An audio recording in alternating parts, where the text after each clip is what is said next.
रामपाल जी महाराज, सन 2000 तक कबीर, परमेश्वर और संत गरीबदास जी महाराज छुड़ानी वाले द्वारा बताए गए सूक्ष्म वेद यानी 5वें वेद से सत्संग किया करते थे। संत रामपाल जी महाराज को सन 2001 में अक्टूबर महीने के प्रथम गुरुवार को अचानक प्रेरणा हुई। फिर संत रामपाल जी महाराज ने गीता, वेद, पुराण ये सर्व शास्त्र पढ़े। उसके बाद उनका निष्कर्ष निकालकर राजस्थान राज्य के जिला जोधपुर में पहला सत्संग सन 2001 में किया था। उसका कुछ अंश अब आपको सुनाते हैं, सुनिए वो अनमोल सतगुरु उपदेश। निबल सबल को जाने के नाम धरा जगदीश, कह कबीर जन्म मरे उनको धरू ना शीश। ये ब्रह्मा विष्णु महेश, ये तो जन्म मरने वाले भगवान हैं, इनको मैं नमस्कार भी ना करूं।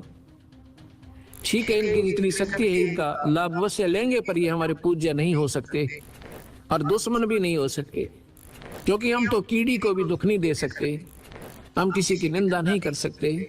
हम तो एक तुच्छ जीव जानकर अपने आप को यहाँ पर अपना, जैसे हम जो श्रोम नाम देते हैं, हम ये प्राथमिक पढ़ाई कराते हैं जिसमें ब्रह्मा विष्णु महेश, माता शेरावाली और अपने कबीर भगवान की एक सामूहिक भक्ति देते हैं। तो यहाँ असमंजस में पड़ जाते होगे आप लोग। कहते हैं कबीर साहब तो कहते हैं एक ही साधे सब सदे, सब साधे सब जाए। तो एक ही साधना तो नहीं बनी, 5-6 दे दिया आपने तो मंत्र हमें। यहाँ आपने सोचना होगा थोड़ा। जैसे जो पति भरता पति से राती आन पुरुष नहीं भावे, जैसे पति भरता होती है पत्नी, उसमें उस सामूहिक परिवार में जेठ भी होता है, जेठानी भी होती है, देवर भी होता है, देवरानी भी होती है, और अन्य ननंद भी होती है। उनका सबका आदर करती है, उनको प्यार से बोलती है, उनका जितना, जैसे जेठ को पति पिता के समान आदर देती है, देवर को अपने पुत्र के समान या भाई के समान आदर देती है, ननंद छोटी को अपनी पुत्री के समान आदर देती है, और बड़ी को अपनी बहन के समान आदर देती है। लेकिन जो आदर पति को देती है, जो उसका समर्पण पति में है, उनमें नहीं हो सकता, ना देवर में हो सकता, ना जेठ में हो सकता। लेकिन उनके दुश्मन भी नहीं बनना है, फिर वो पति भरता भी नहीं होती जो एक दूसरे से राग द्वेष लड़ाई झगड़ा रखे। तो हम ये 5 जो मंत्र आपको प्राथमिक देते हैं, ये ऐसे है, ये हमारे परिवार है। ब्रह्मा विष्णु महेश कोई नहीं, ये हमारे इस 3 लोक के राजा हैं। हम इनके नियम के अंतर्गत रह रहे हैं, इनका हमने टैक्स देना है। ये प्राथमिक जो पढ़ाई मैं आपको देता हूँ, ये ऋण मुक्त होगे इस मंत्र पे। यहाँ की सुविधा उपलब्ध होंगी, यहाँ का आपको पूरा लाभ मिलेगा। पर हमारी जो हृदय में जगह अपने इष्ट में रहेगी, जैसे पत्नी की अपने पति में होती है। जब वो घर से अलग होती है, जब उनको न्यारा कर दिया जाता है, भिन्न होते हैं, परिवार से अलग हो जाते हैं, वो फिर अपने पति के साथ चली जाती है। देवर जेठ जेठानी उसकी कोई सरदार नहीं होती। ऐसे हम यहाँ से जब जाएंगे, हमारा ब्रह्मा विष्णु महेश से कोई लगाव नहीं होगा। हम अपने कबीर भगवान के चरणों में ही अपने पति रूप में उसके स्वीकार करके जाएंगे। हम उसकी आत्मा है। वैसे तो सारी आत्माएं ब्रह्मा विष्णु महेश भी उसी की है, पर ये काल के सरदार बन गए, इसलिए अड़ सरदार कोई बन जाओ, वो भगवान से दूर। कोई भी प्रभुता पालो, छोटी मोटी, कोई सरपंच बन जा, आश्रम का महंत बन जा, या प्रधानमंत्री मुख्यमंत्री बन जाए, वो भगवान से दूर हो जाता, उसमें मान बढ़ाई आ जाती। रिया जीव की सबसे बड़ी दुश्मन है, ये नहीं आनी चाहिए। भगवान का और मान का बिल्कुल खड़ा एक्सीडेंट है। अभिमान नहीं चाहिए हमने, ना मान चाहिए। हम तो नौकर हैं इस दाता के, आपके सेवक हैं सबके। हमारी ड्यूटी ये लादी, हम अपनी ड्यूटी ये कर रहे हैं। आपकी ड्यूटी है बर्तन साफ करने की, दरी बिछाने की। आप भी नौकर हो, हम भी सेवक हैं दाता के। अपने अपने कर्म बांट रखे, अभिमान नहीं चलेगा। अभिमान रावण का नहीं चला, जिसके पास सर्वसंपन्नता थी, तो अभी अभिमान नहीं चला सके। अभिमान नहीं चलेगा, किसी का भी नहीं चलेगा, चाहे यहाँ पर अरबपति है, चाहे करोड़पति, चाहे कितना सिमरन करता, चाहे दान करता है। अगर अभिमान कर दिया, वो निष्फल है, उसका किया काया सब खत्म हो जाता है। आगे बताते हैं, आपकी बात बड़ी करते हैं सतगुरु, क्योंकि नादान लोग नहीं मानते कि कबीर साहब ने पुल बनवाया था। आपकी बात बड़ी कर देते हैं। आपने उनको भगवान क्यों माना? क्योंकि उन्होंने पुल बांध दिया समुद्र पे। तो यहाँ कहते हैं कबीर समुंदर पाट लंका गए, सीता को भरतार, अगस्त ऋषि उसे पी गया, भाई इनमें कौन करतार।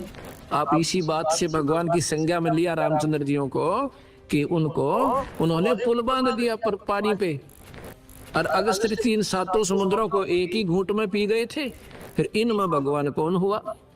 ये सोचने की बातें हैं। सतगुरु कहाँ बोल रहे हैं, ये हमने विचार करना पड़ेगा, और तब हम स्थिति हमारी मन की जो है नॉर्मल बनेगी, तब हम भक्ति करने के योग्य बनेंगे। अभी तो हम सुने सुनाए जिसने जैसा कह दिया, अपना अंधाधुंध लगे हुए, तो इससे कोई लाभ नहीं होगा। आगे बताते हैं, गिरवर धारो कृष्ण जी, द्रोणागिरी हनुमंत। गोवर्धन तो उठाया भगवान कृष्ण ने, इसलिए उनको भगवान माना कि उन्होंने पाठ उठा लिया, और कहते हैं द्रोणागिरी हनुमंत, हनुमान जी ने द्रोणागिरी पाठ उठाया, और कहते हैं शेष नाग सारी सृष्टि उठा रहा, इनमें कौन भगवंत। अगर आप ये पहाड़ के ठाल लेने मात्र से उनको भगवान की संज्ञा में लेते हो, भगवान कृष्ण को, तो हनुमान जी ने पहाड़ उठाया द्रोणागिरी, उन्होंने गोवर्धन उठाया था। और तुम्हारे शास्त्र कहते हैं, नादान शास्त्र वो अल्पज्ञ लोग हैं जो कहते हैं कि शेष नाग के ऊपर सारी पृथ्वी धरी है, सारा ब्रह्मांड रखा है। गरीबदास जी महाराज जो कबीर साहब के ज्यों के त्यों मार्गदर्शक रहे हैं, कहते हैं, कूर्म ऊपर शेष है, शेष शीश पर धौल, दौल धरतरी ले रहा, या पड़ी ज्ञान की रोल। क्या बताते हैं ये अनजान लोग शास्त्रों वाले, कहते हैं नीचे एक कछुआ है, कछुआ कूरम, उसके ऊपर कहते हैं एक शेष नाग पर है, और शेष के सिर पे एक बैल खड़ा है, बैल के कहते हैं 1.5 सींग है। जब ये पृथ्वी में भूकंप आता था ना, कहते हैं वो अपने सींग को चेंज करता है बैल, और तब ये कंपन आती है, भूकंप आता है। उसका 1.5 सींग है, एक छोटा एक बड़ा बैल का, उस पे रखता है तो कहते भूकंप आता है। और ये सारी ऐसे पृथ्वी रोक रखी है, बंदी छोड़, कहते हैं ये तुम्हारी भूल भुलैया है, अल्प ज्ञान है आपका, ये सही बात नहीं है। कहते हैं गरीबदास जी, कूर्म किसके आश्रय, वो कौन शरण है शेष, ये बटक बीज विस्तार है, कोई समझे ज्ञान नरेश। तो कूर्म किस चीज पे है भाई, कूर्म से शुरू कर दिया तुमने कि कूर्म के ऊपर शेषनाग, शेषनाग के ऊपर एक बैल, बैल पर या सॉरी ब्रह्मांड रखा, वो कूर्म किस चीज पर टिका हुआ है भाई, वो भी तो बता दो। अर्थात ये कोई ज्ञान ज्ञान नहीं तुम्हें, ये क्या है। सदगुरु आगे जवाब देते हैं, ये बटक बीज विस्तार है, कोई समझे ज्ञान नरेश, यानी पूर्ण ज्ञानी ही इसका आपको मार्गदर्शन कर सकता है, आपको बता सकता है वो क्या है। ये गलत भी नहीं है, शास्त्र पर समझने की कमी रही। धर्मदासियों ने पूछा, ही सतगुरु क्या यह वेद और कतेब गलत है, झूठ है या नहीं। वेद कतेब झूठे ना भाई, और नहीं समझे झूठे है भाई। जिनको समझे नहीं वो झूठे, उनको सही ज्ञान नहीं था। ये क्या है, जैसे सेक्रेटरीट बना रखा है, अब तो हर राजधानी में बन गया, हर मतलब स्टेट में, उसमें 4-4, 5-5, 6-6, 7-7 मंजिल ऊपर नीचे ऑफिसेज की बना देते हैं, ऑफिसरों की। ऐसे उस मंजिल में कोई गांव का व्यक्ति जाता है, उसने कोई कार्य है, उसको कहते हैं ये सेक्रेटरी से दस्तक करवा के लाओ, नीचे जाओ। सेक्रेटरी कहता है ये दस्तक मेरे नीचे जाओ, उससे कराओ, मेरे पीए से। और पीए कहता है नीचे तहसीलदार से करा के लाओ। तो वो ऐसे वो नीचे तहसीलदार है, ऊपर सेक्रेटरी का पीए बैठा है, फिर ऊपर सेक्रेटरी है, फिर सीएम बैठा है। गांव वाले पूछते हैं भाई कैसे है वहां पर अधिकारी लोग, वो बताता है, कहते हैं तहसीलदार के सिर पे पीए बैठा है, पीए के सिर पे जो है मंत्री, उसका सीएम बैठा है, तो सेक्रेटरी बैठा है, सेक्रेटरी के ऊपर कहते हैं सिर पे सीएम बैठा है। अब वो समझाने वाला अनजान था, वो तो अपने हिसाब से सही बता रहा था, पर समझ नहीं चूक करके उन्होंने बता दिया कि एक दूसरे के सिर पे बैठे हैं। वो सिर पे नहीं, बीच में और पार्टी सन थी जिसका सपोर्ट नहीं आ रहा था।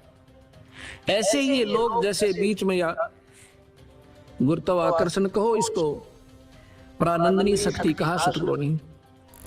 इसकी शक्ति के आधार से ये न्यारे न्यारे पार्टीशंस है और अपने अपने स्थान पर ये टिके हुए हैं, ये ईश्वरीय शक्ति से रुके हुए हैं।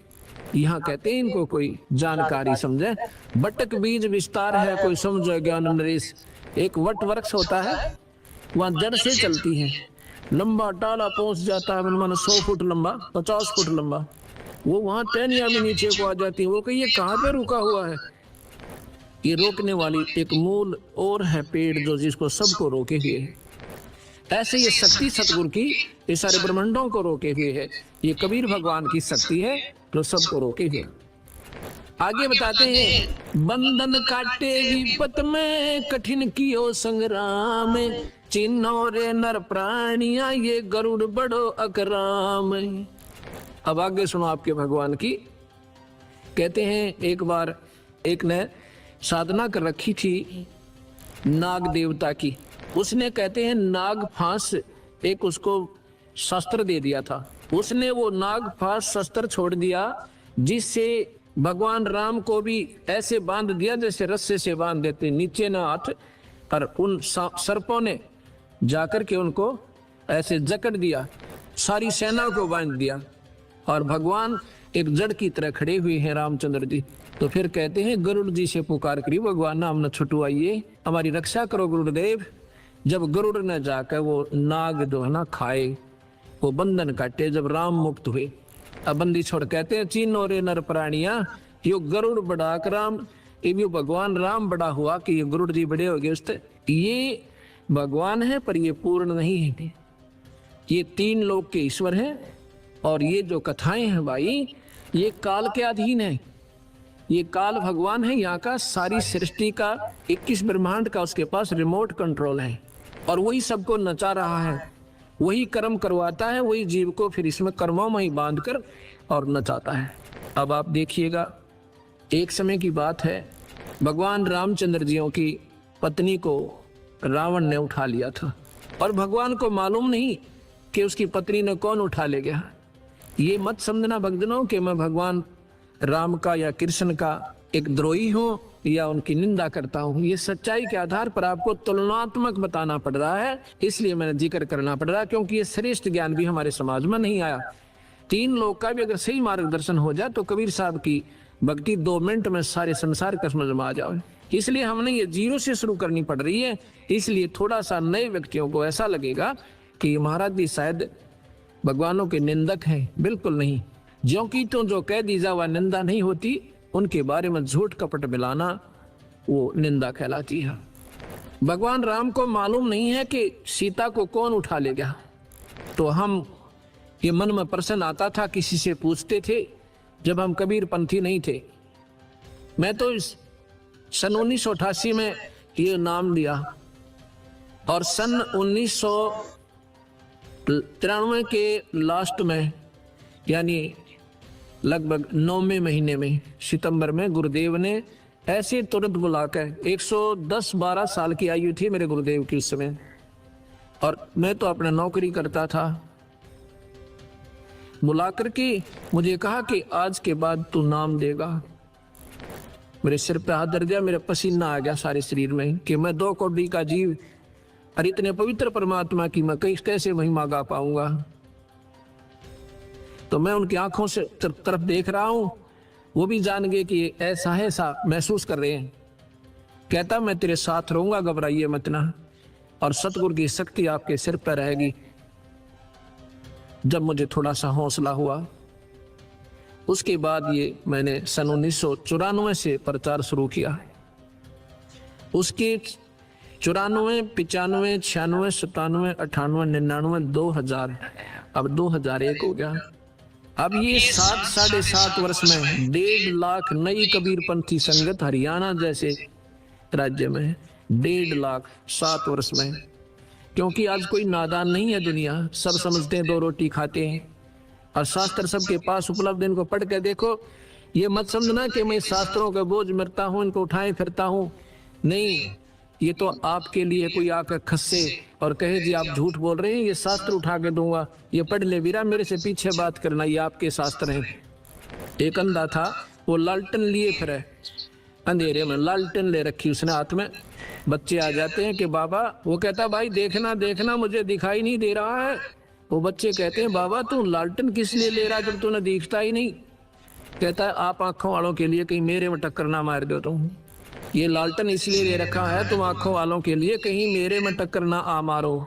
ये लालटेन रखी है मैंने, कोई मेरे से ना खसे, इनको पढ़ो अपनी चांदना हो जाएगा अपने आप ही। तो प्रसंग जो चल रहा था, भगवान राम जो है हाहाकार मचा रहे हैं, पक्षियों से पशुओं से पूछ रहे हैं मेरी सीता देखी, मेरी सीता देखी।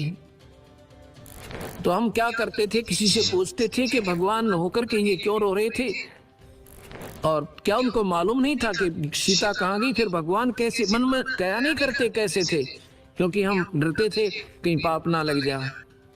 लेकिन शंका आती थी कि ऐसे कैसे, क्या भगवान को तो मालूम तो होगा। तो जो हमारा मार्गदर्शक होता था वो कहता नहीं, वो तो लीला कर रहे थे, यहां लाकर छोड़ देते थे, वो तो लीला कर रहे थे। हम स्वीकार कर लेते थे कि लीला कर रहे थे। किस लिए कि 33 करोड़ देवता रावण ने बंद कर रखे थे अपनी कैद में। जिन देवताओं की आप पूजा करते हैं उनको तो रावण ने बांध के कैद में डाल रखा था, और इन ऐसाओं की तुम पूजा करते हो। भक्तजनों, ये बहन बेटियां भाई, क्योंकि हमारी पूजा ही ढंग की नहीं है तो हम पाएंगे क्या। नास्तिक होता जा रहा समाज, भगवान का गुण मिलता नहीं क्योंकि हमारी वे ऑफ वर्शिप ठीक नहीं है, हमारी पूजा की विधि ठीक नहीं है। अब यहाँ अब सतगुरु के ज्ञान की रोशनी में अब हमें दिखाई देने लगा सही कि वो लीला नहीं कर रहे थे, उनको ज्ञान ही नहीं था। लीला किस लिए करते थे कि 33 करोड़ देवता उसने छुटवाने थे भगवान ने। ये तो मान लेते भी लीला कर दी, सीता उठा ली, माता को उठाया, फिर लीला की आवश्यकता कहाँ रहेगी। बहाना बन गया था, जाते गर्दन दबोच देता जाकर के। अगर बहाना ही बनाना था तो इतना बहुत था। फिर सीता कौन है, जैसे किसी की भैंस गुम हो जा या बकरी गुम हो जा, उसको ढूंढने कोई पूर्व दिशा में, कोई उत्तर दिशा में, कोई दक्षिण दिशा में, और किसी ने पा जा, कोई मुझे वहां मिल गई। ऐसे हीट एंड ट्रायल मेथड से सीता ढूंढी गई। हनुमान जी छलांग लगा के समुद्र पार कर गए, वहां सीता को ढूंढा और खोज के जब राम जियों को बताया। ये लीला नहीं थी, ये तो मजबूरी थी, उन्हें ज्ञान ही नहीं था। इतना समय नहीं लगाते लीला में, पत्नी को तो और उठा ले जा, वहां लीला करता रहे पीछे से भगवान या कोई भी पति। वो भगवान ऐसा है कि क्योंकि इस काल के हाथ में रिमोट कंट्रोल है, जो 1000 भुजा का भगवान है। ये ब्रह्मा विष्णु महेश केवल 4 भुजा के हैं, और कबीर साहब असंख्य भुजा के, बिना गिनती के। 4 भुजा का प्रतीक समझो 4 हॉर्स पावर। ये 4 हॉर्स पावर के समझो। इनकी माता है वो 8 हॉर्स पावर की है, उसकी 8 भुजा है। इनके पिता है 1000 हॉर्स पावर के, समझ लो। एक कंपेरेटिव एग्जाम देता हूँ आपको, एग्जाम्पल देता हूँ। और कबीर साहब पावर हाउस समझो, वो थर्मल प्लांट जहाँ से बिजली मैन्युफैक्चर होती है, बनती है। असंख्य भुजा है उस मालिक के, जहाँ से सारी शक्तियां बाहर आती है। दर्शकों, संत रामपाल जी महाराज के इस अनमोल उपदेश के अंश मात्र से हिंदू धर्म में श्रेष्ठ माने जाने वाले देवताओं की सामर्थ्य शक्ति की जानकारी प्राप्त हुई कि ये कितने समर्थ है, जबकि कबीर परमेश्वर सर्वशक्तिमान है।